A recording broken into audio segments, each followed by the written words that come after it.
Welcome to the MedFitness Seminar. I'm Richard Wolff, president of MedFitness. We are a strength training studio located in St. Charles. If you want help getting stronger and healthier, visit medfitnessprogram.com. Tonight we're talking about how to train your body to bounce back. As we age, it's inevitable that we're going to encounter injuries. It's somewhat inevitable that we're going to encounter issues that require medical attention, in some cases major surgeries. And so these can represent what scientists would call dips in your functional ability. They can lead to a loss of strength. They can lead to a loss of health. And so what we want to do tonight is walk through 4 steps on how do we train, how do we think to prevent these normal circumstances from dragging down our health and compromising the quality of our life. So let's jump right on step number 1. And that is that we need to change our mindset. It was 2007 when the American Medical Association partnered with the American College of Sports Medicine to create the Exercise is Medicine initiative. The purpose of this initiative was to treat exercise as a vital sign in our healthcare system. So if you go to the doctor, they should be asking you questions about, are you exercising, the same way they would measure body temperature, the same way they would measure respiration rate, the same way they would measure blood pressure, and so on. And they would intervene if those vital signs were outside of normal limits.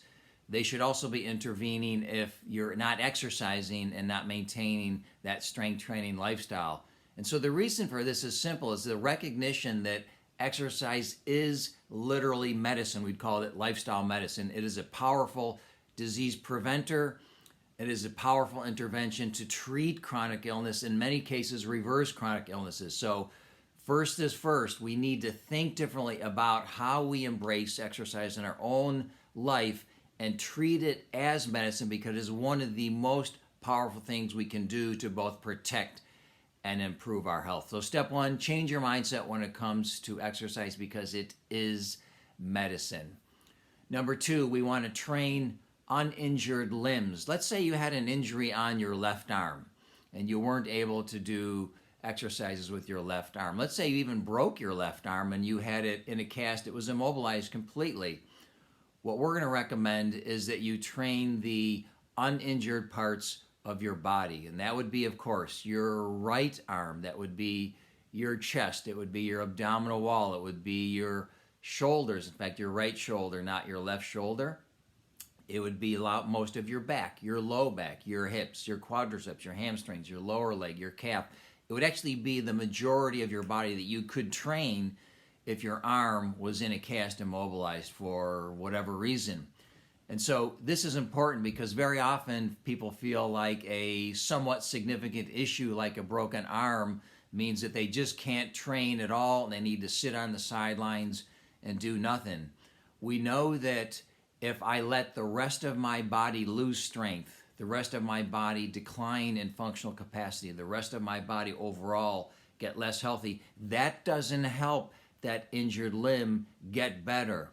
And so it only compromises things, so that when I get that cast off, things are going to be worse instead of better. And so we always, step number 2, want to train the uninjured limb. In other words, the uninjured muscle groups of your body. Think about it. We have hundreds of muscles in your body. We have many muscle groups.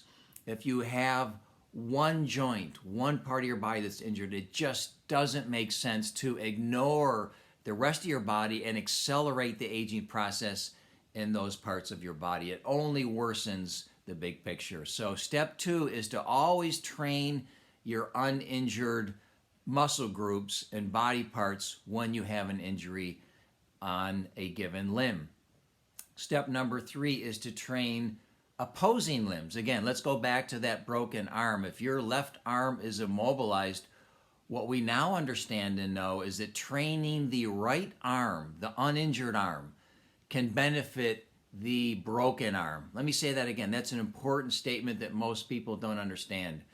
Training your right arm, your healthy arm, benefits the injured arm that is in a cast. This is called a cross-transfer effect. Fitness and medical professionals call this contralateral training. We've known this for quite some time, and this methodology has been used to treat other neurological issues like cerebral palsy and stroke patients.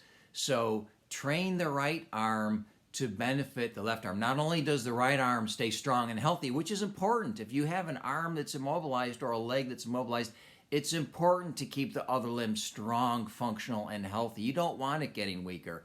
But what's also happening is that immobilized limb, leg or arm, is benefiting. Now, scientists don't understand completely how this happens. It may be that there's a neural training stimulus sent to that limb from the work that you're doing on the other side of your body. It may be that it's more systemic and related to proteins released in the blood from skeletal muscle as you're exercising. But either way, we know that that does benefit the uninjured limb. Not only does it prevent some of the strength loss that immobilization creates, but it also enhances the recovery process because you're not as weak when you get into recovery phase, and your other limb is completely where it was when you left off before. So step 3 here, as counterintuitive as it seems, is to train the opposing limb if you have a limb that's completely immobilized and or significantly injured.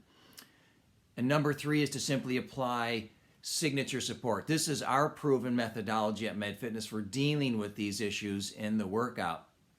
There's 4 ways that we apply our signature support. And if someone comes in and they've got an issue, we'll change one or many of these 4 variables as a way of working around that issue so you can continue to exercise your body despite having an injury, however significant it may be. And so what are the 4 basic things we do? Number 1 is we reduce the weight. That's an easy one.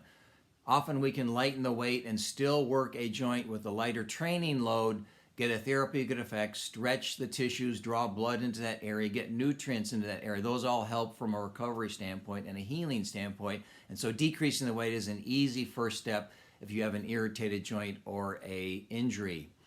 Number 2 is we'll change the range of motion. So we can normally change the distance that the movement is engaged in both the top and bottom. We call it the turnaround, but it's how far you lift and lower a weight. So by changing the range of motion, we're just simply keeping you in a pain-free range of motion. That's always our rule of thumb. Even if you're not injured, we want to work through a pain-free range of motion. And so we can modify that range, set the machine to different settings, and have you working within a pain-free range. So again, we're still getting benefits to the muscle, the targeted area. We're still drawing nutrients to those tissues. We're drawing blood in, oxygen, all good things for healing and recovery to that injured part of your body. The third thing we can do is to find a substitute exercise. This is easy to do in the studio where we have a lot of different exercises. If one movement pattern is irritating your shoulder, your elbow, your hip, your knee, we can often find a different movement pattern to train that area that isn't irritating the joint and still, again, work around whatever it is that happens to be bothering that area of your body. And lastly is we'll change the protocol. The most common example is instead of lifting and lowering the weight, we'll do what we call a time static hold or time static contraction. For those of you who are familiar with isometrics, this is similar to that where you hold the weight at a specific joint angle, a pain-free joint angle, and we fatigue the muscles without involving the joint in any movement. So that often is a good way to train muscles above and below a joint without irritating an inner joint.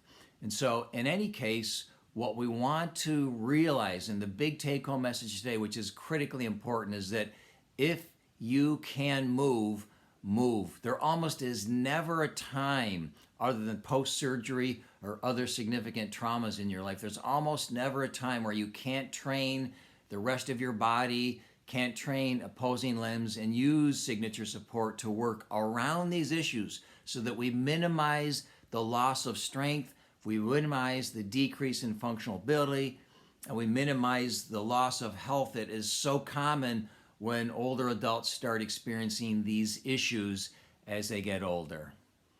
Thanks for watching today, guys. I look forward to seeing you next time. Again, if you want help getting stronger and healthier, visit medfitnessprogram.com.